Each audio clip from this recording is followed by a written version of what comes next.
Hello, old friend. I can hear you. There we go. Khandet. Yeah, good. Nice to see you again. Good. There we go. Good. Right. Good. Love this. So, one second. They've been going at it hammer and tongs. They're using jackhammers in their neighboring house to break up the kitchen or whatever it is. So, yeah, it's been very noisy. But let me just listen. They might have just knocked off. So, hopefully, we'll be fine. How are you doing? You look well, sir. Yeah, you too. Nice to see you again. Good. Yeah, I'm super glad you want to share the space with me a little bit. And there's so much opportunity. Oh, thank you. So much opportunity for people to learn about the weird, wacky, wonderful friends that I keep around me. And the people. Your words, not theirs. Yeah, so thank you for sharing this space. I think Zoom gives us 40 minutes of recording time, which is nice because I actually prefer to keep conversations a little bit short, and then people can be left wanting. Maybe they want to see a part 2. Great. So where I would like to start is the introduction of how I actually got to meet you. And I haven't even shared this with you, but I once listened to, I came from quite a difficult divorce, and I started recognizing that as much as I projected outwardly that I was calm and cool and collected and in a good place and all sorts, inwardly I felt a little bit disconnected, and I knew there's something awaiting me on the horizon. So I started listening to podcasts endlessly, and I came across a podcast with a guy called Ryan Murgatroyd, who happens to be Ryan, yes.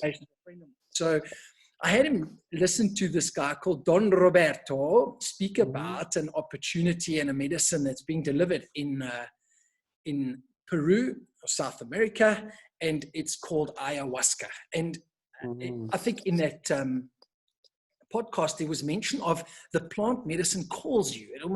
It calls you, and I thought, what is this rubbish? You know, what are they talking here? There's this calling, or like the medicine calls you, and I didn't really get it. And it was by the most bizarre coincidences that 2 days later I got a friend request from you on your old Facebook, which was Don Roberto, and that kind of, I thought, okay, that's interesting. Something's up here. Maybe the universe is telling me to acknowledge. That is amazingly coincidental. Yeah, and it blew me away. So I thought, okay, well, hold on a second. Yeah, I need to investigate this a little bit. So it turned out that you were coming to South Africa maybe half a year later or so, and I booked and I did your weekend away, and had my first plant medicine experience.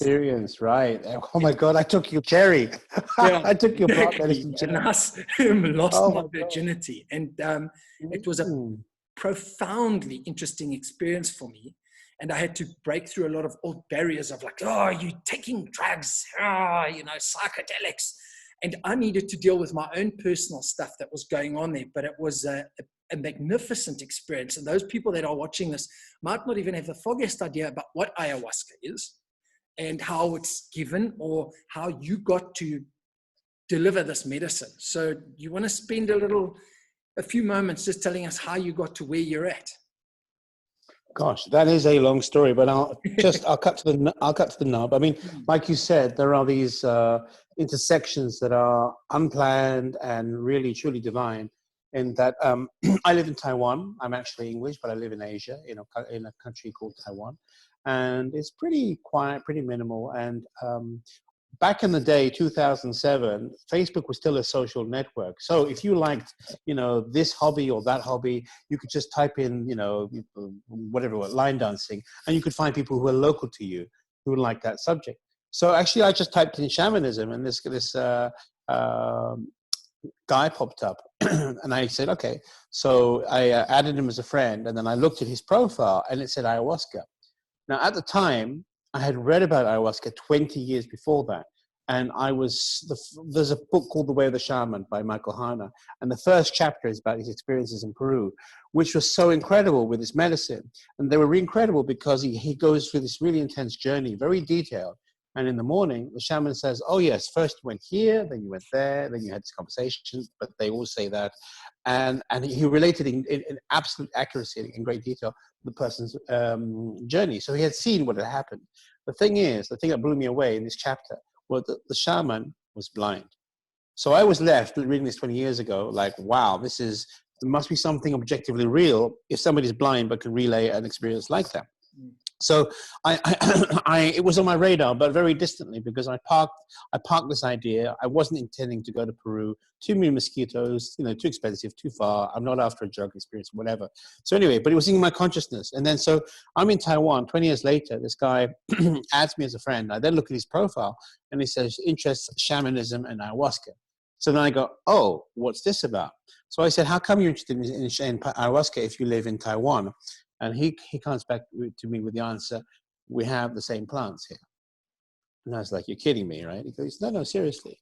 So that kind of blew me away. And then the same week, I had a lunch date with this guy who's doing a PhD in business. So really straight, square, normal kind of guy, normal kind of lunch date. And then before he left, he says, hang on a second, I've got something for you. And he reaches into his briefcase and pulls out this jar of brown liquid that looks like coffee. And I said to him, dude, I don't drink coffee. He goes, no, it's not coffee, it's ayahuasca. So this is another guy, and I said, well, do you know this first guy? And he goes, never heard of him. So they didn't even know each other, and it's like your experience, hearing about me, and then I pop up. That this was happening the same week. And I must remind you that Taiwan is very far from Peru, very far up the Amazon. So the likelihood of this, and it had never happened in all my life that such a synchronicity happened. So basically I realized that, my goodness, this is a calling. Hello, you've got to be really dense not to realize that something significant is happening here. Yeah. So the first guy I spoke to said, look, we're going to do a ceremony in about 6 weeks in Chinese New Year when we have a holiday. Do you want to come? And I was like, for sure, I'd be stupid not to. So I did all the preparations. You have to prepare your body, not eat certain things, abstain from sex, etc., and all that. And so I arrived, and it was actually, they had no idea what they were doing. Basically, they had no formal training. They just brewed the medicine up. And they had some tents in the garden. So it was lunchtime. This happened. Normally it's a nighttime thing, but they were just doing it because they had the holiday in the daytime. So they said, thank you very much, medicine, and they drank it down. It was really vile. And half an hour later, I rush out into the garden and I purge in the flower bed, right? And then I'm kind of standing there, and it's coming on the effects. And I look around and I see this guy, and his head is on fire. And he looks like a Tibetan demon. I'm like, fuck, this is strong. This is really seriously, what is going on? And then the energy was so intense that I couldn't actually stand. I was weaving, I've never been in that position. And I grew up in London. So of course I tried the whole range of substances available, but nothing had actually been this powerful. So I was thinking to myself, I've got to lie down, otherwise I'm going to collapse. So I went into the tent and I laid down, took my glasses off, and closed my eyes. And then suddenly I had these most incredible visions in front of me, to the sides of me, behind me, above me, and below me, like a 360 sphere of visions. And I was like, this is really serious. This is really not recreational. This is wow. And so they died down eventually. I mean, they were moving and gyrating and transforming and geometric and all that, and beautiful colors as well. But then, then there was silence, there was darkness. And then I felt this presence together with me. Like when you're in a room and there's somebody very, very intelligent, their intelligence, precedes their actual physical presence, right? Yeah. So I was like, wow. I mean, and then I had this epiphany. I went, what I just drank wasn't a liquid, wasn't a chemical, wasn't a drug, it was a living spirit. And that was really a very significant moment. And then it spoke to me telepathically, because it scanned me first. It said, who is this being that I am actually inhabiting right now? And then it spoke to me telepathically and said, let me show you what happens when you die, right? What happens after you transit this physical body. And then my consciousness was suddenly taken into this domain where there was no form. It was endless. It was the consciousness without any physical restriction, because normally our sense of being on the planet or in physical form is defined by the boundaries and sensations of the body. But if you let go of all of that, if you're pure consciousness, it's just phenomenal. Yeah. So there am I, just marveling at how expansive and infinite this consciousness was, when I'm also aware of this sensation, like, hang on a minute, this isn't a new sensation. I felt this before. I remember this. I kind of, very deep within the cells or within the consciousness remember this experience. So then I thought to myself, hang on, if I remember this and this is post-death, then that means logically I've been here before and I've died over and over again. So that very experience was so transformative. And I came out of, and there was a lot more as well, but I came out of that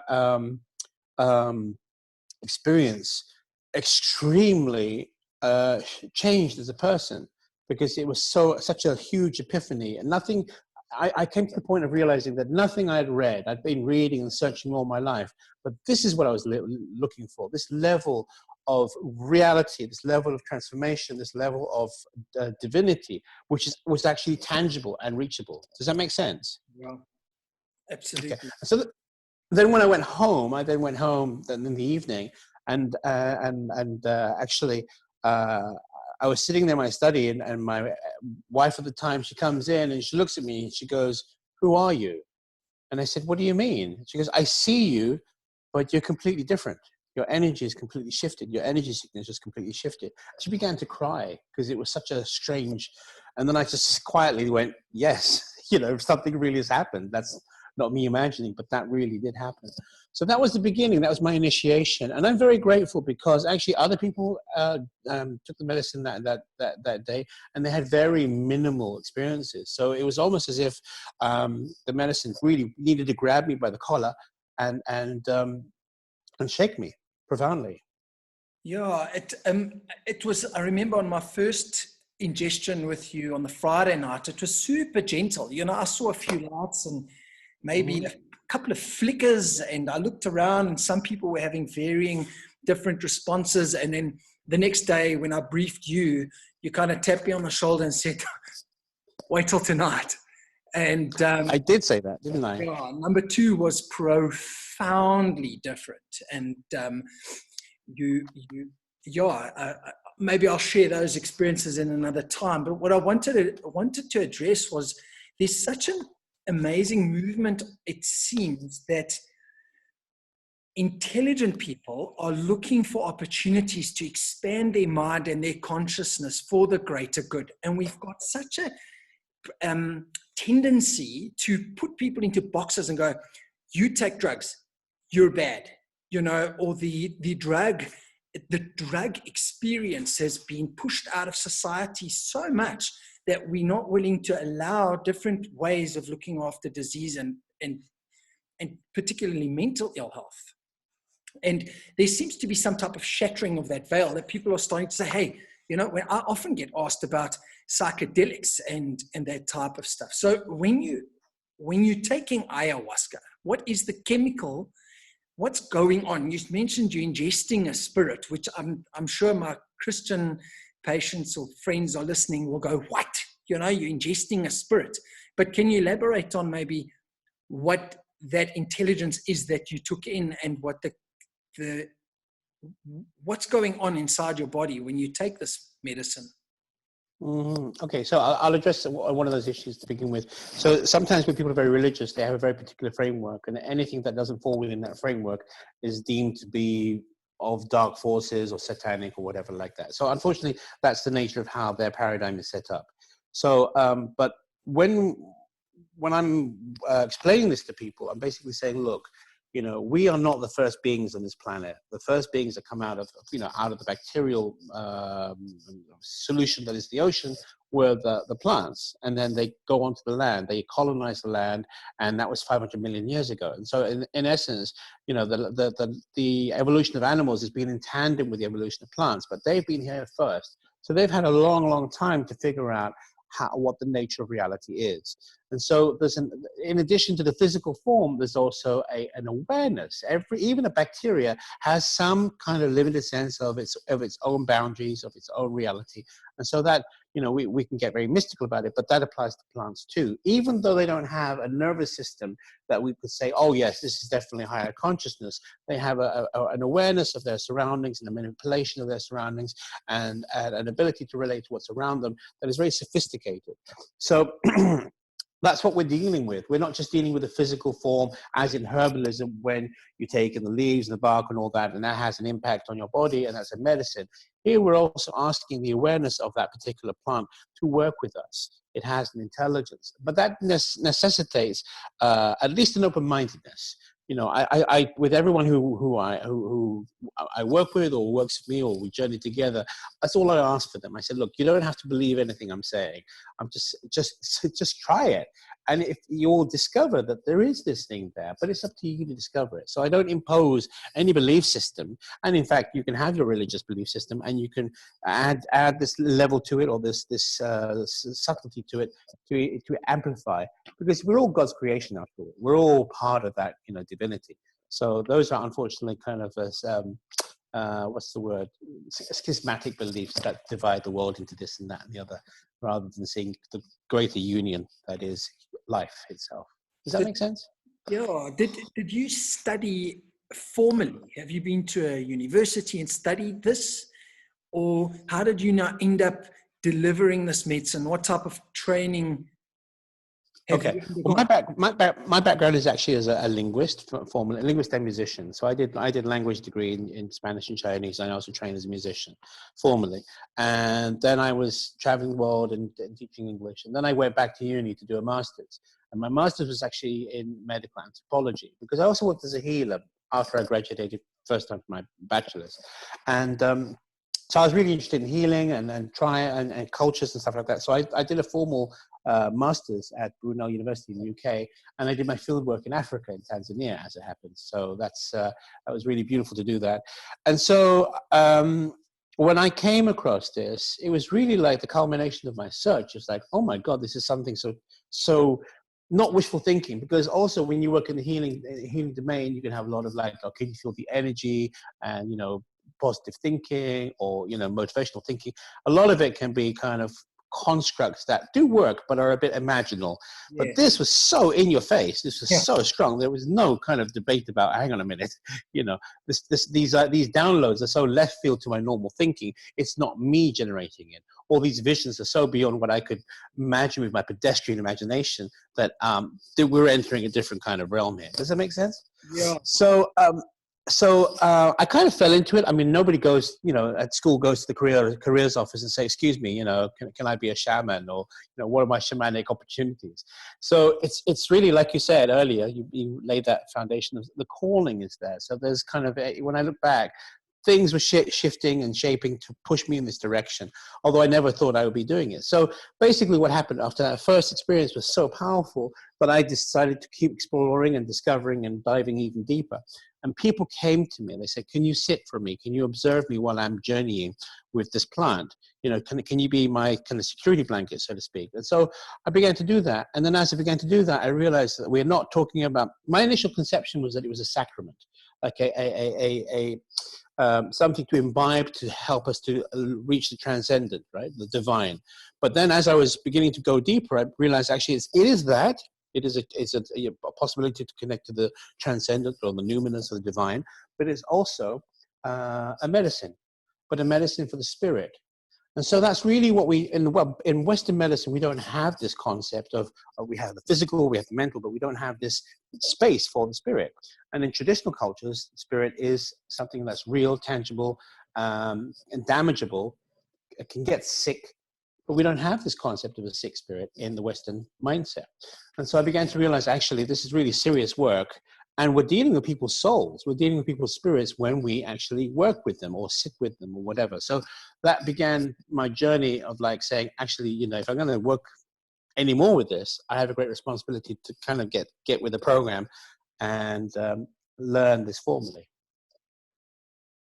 So when I went through my experience, mine wasn't that hectic. I didn't have anything hectic happen to me. When the gentleman next to me had a and it almost, I know you sang an Icarus over him, which is a traditional song. Or do you want to elaborate quickly on what an Icarus is?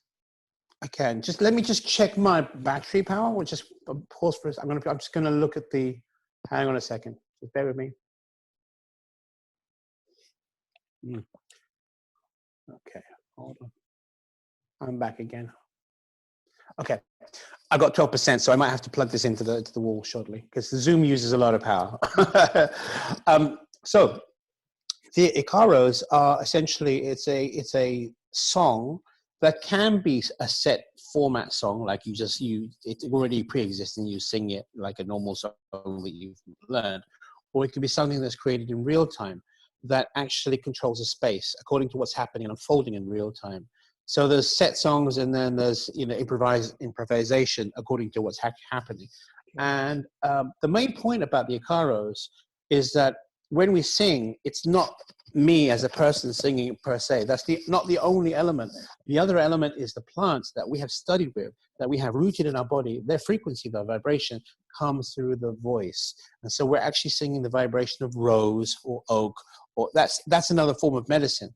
So the really powerful shamans, they can just open their mouth and sing, and like the room will purge. It's that powerful because the medicine is so powerful that they contain.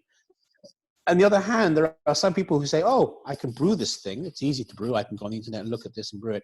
I can play the guitar. I can sing a song. And they think that they've got what it takes. They don't actually carry any medicine. So there's the medicine that you drink, and there's the medicine that resides within the facilitator. That is actually the connection to the plants that they have. Does that make sense? Yeah.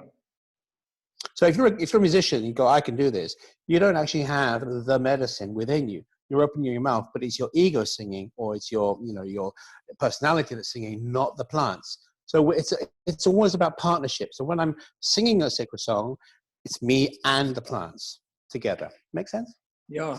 So it's the singing of something in almost a trance-like state, because I mean, when you're delivering the medicine, you've had it yourself as well. I drink it as well. Yes. So I mean, I'm in the zone with you guys. When that gentleman on my side who was going through such a tough time, it appeared to me to look like almost a demonic removal, where he was hissing and screaming and fighting and banging his head on the floor, and it really looked very uncomfortable. You're not selling it, Martin. No, You're not selling experience. And it comes with a very happy ending. I think he looked exceptionally uncomfortable. And are there such things as demons? Was that a demonic removal? Is that stuff real? And is it something you facilitated, or was it merely pain that he had experienced? Because what he did tell me the next day was there were very, very hectic childhood memories that were being presented to him that he didn't want to look into and look at, and he was just acting out. And I remember that guy slept till about, must have been 2:00 the next day. He was exhausted, but the next day he looked like a new person. I couldn't believe the transformation that took place. But he had to go to somewhere pretty dark. He had to go somewhere and say, there's some stuff there to look at. So are they demons, or is there just pain? They're personal demons. Let's put it this way. I mean, so even if we use Western psychology, we know that, people can go through an experience or a traumatic experience, and yet in order to not to suffer, they can park it. They can go numb to it, right? And so, but that trauma, that energetic trauma, is still within them and it's still circulating in the system. Yeah. And so, because they haven't digested or metabolized the experience, and so it's latent, and so it's going to also kind of form part of the shadow. It's going to guide their experiences and shape their perceptions without them necessarily being aware of it. So what this intelligence of the plant does, it says, look, if you want to move on to the next stage, you have to look at this stuff. You have to at least witness it. It's not about, the plant isn't, I've never seen it saying, oh, you need to suffer per se, or I need to punish you. It's not about that. But at least you have to actually acknowledge and witness what you've been through. And the more you resist it, the more you don't want to do that, the more painful it is. What resists persists. So, it's flowing with that, allowing that is what happens to allow great transformation, because the energy is no longer carried.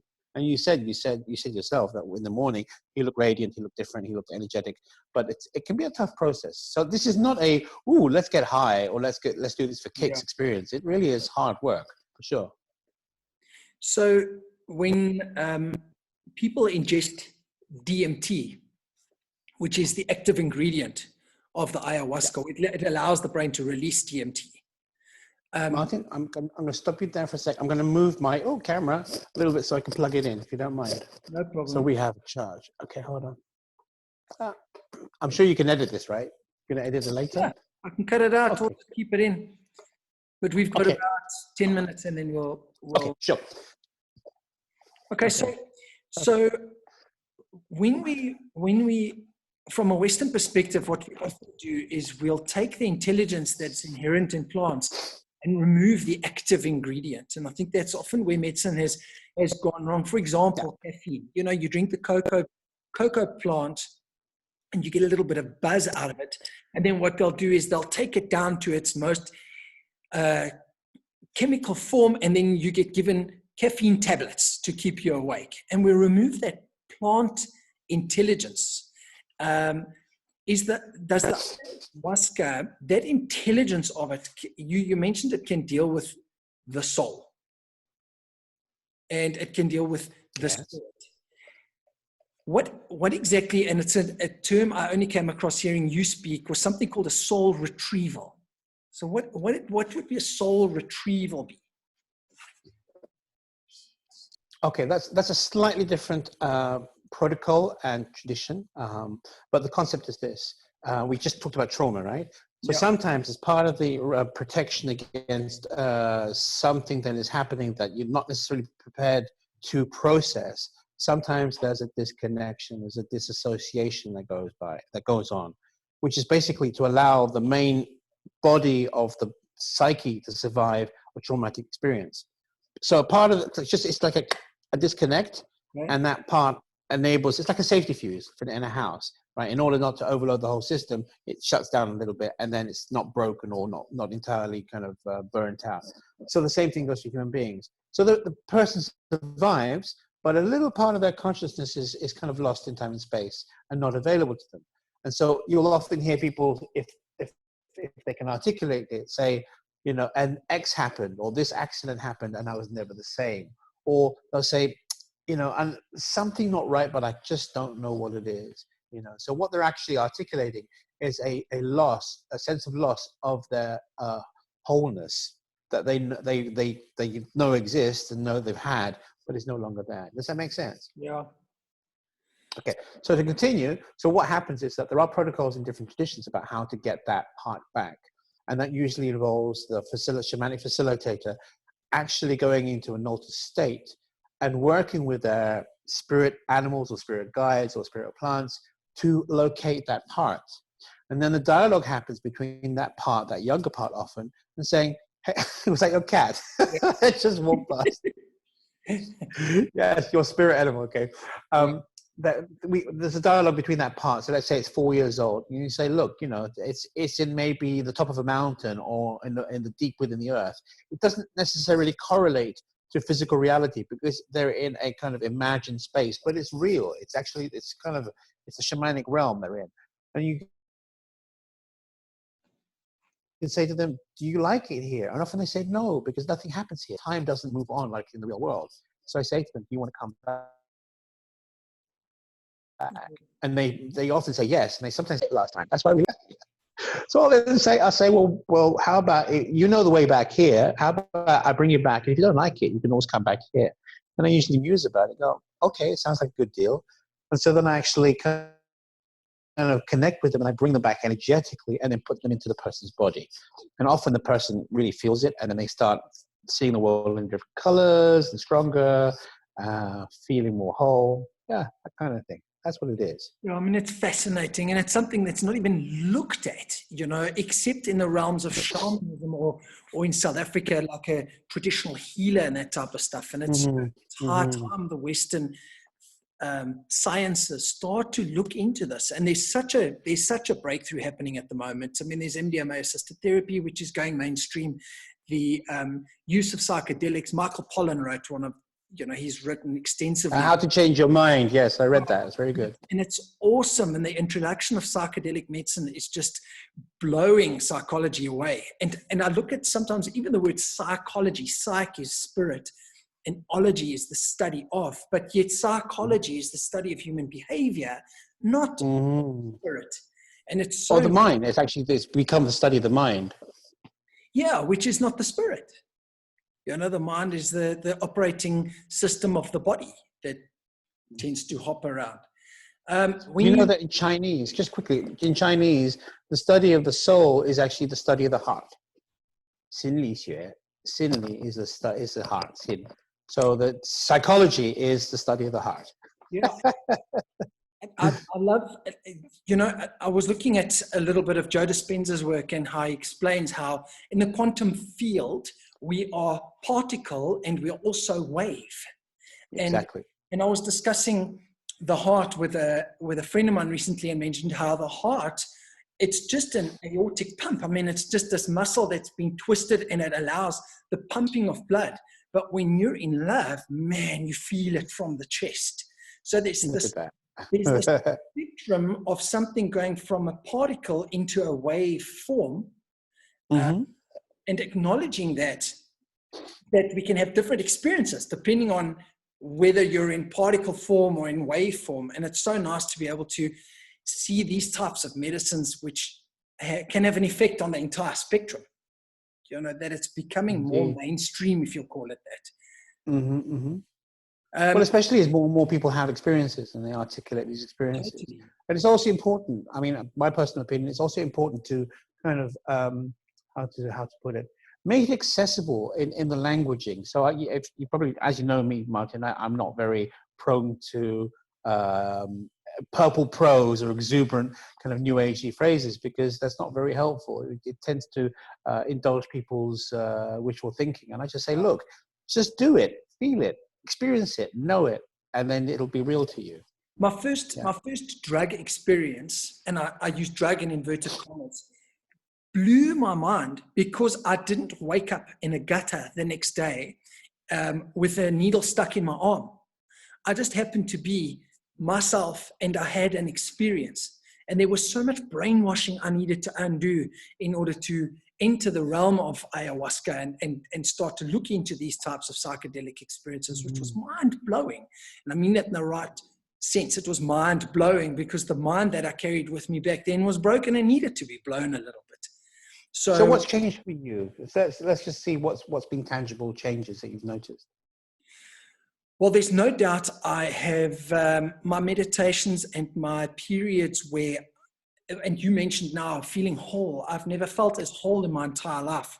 I've had mystical experiences with Christ, with Krishna, with Chen Reizig, who's the Buddhist god of compassion. I've had very, very clear, intimate meetings with certain deities and beautiful beings that presented themselves. And I don't think that I was able to contact those states, or at least contact these other entities, had I been so turbulated in pain, in self-medicating myself with alcohol on weekends and drinking coffee and taking medications and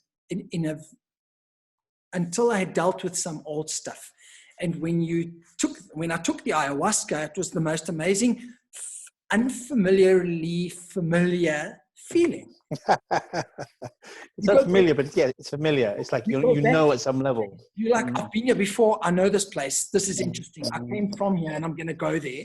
But I can't remember it for some reason. It's this feeling. So I think. But I say to people, sorry, go on, Martin. I say to people that really when people connect with ayahuasca, they're connecting with their heritage, because it's deeply woven into our spiritual DNA, or even into our DNA. The knowledge of these realms, they're part of the people. Our ancestors have been here before, or within humanity, there have been people who've journeyed to the spaces. So when we go to the spaces, the path has already been laid down. Yeah. And so it's like, yes, this is part of the human experience, in effect, this kind of partnership. Sorry, you were going to say, sorry, I interrupted you. No, I think we are about 2 minutes away from Zoom cutting off the. Okay. So let's leave viewers wanting. Maybe we can do an episode 2 and discuss more things. Yes, I think there's lots more. There's lots to talk about. I mean, lovely. We'll give it to them in bite-sized chunks, not overwhelm everybody. Exactly. But you look well. You look exactly like you did last time. You haven't changed. Age. What's that right? You refuse to age. What's your secret then? Good food. Yes. Yeah, and maybe. Are you eating all? all organic? Is it all organic? Not really all organic. I just think, again, a book by Michael Pollan says, eat real food, mostly plants, and not too much. You know, do a little bit of fasting, do a little bit of, keep the food as clean, as close to its natural state as possible. So I think whole foods, basically. For sure. Well, thank you so much, Martin. You're looking at the clock. I can see that. Yeah, keep doing the work. We can do this again and soon, because there's lots to talk about. So we can take it in any direction you like. Beautiful. Thanks. How's isolation for you? Yeah, very good. Very good. Loving it. It's making me do things like this, so I'm happy. Oh, there you go. I think it's all good at the end of the day. All right, my friend. Be well. Thank you so much. Yeah, bye. All right. Okay. Ciao.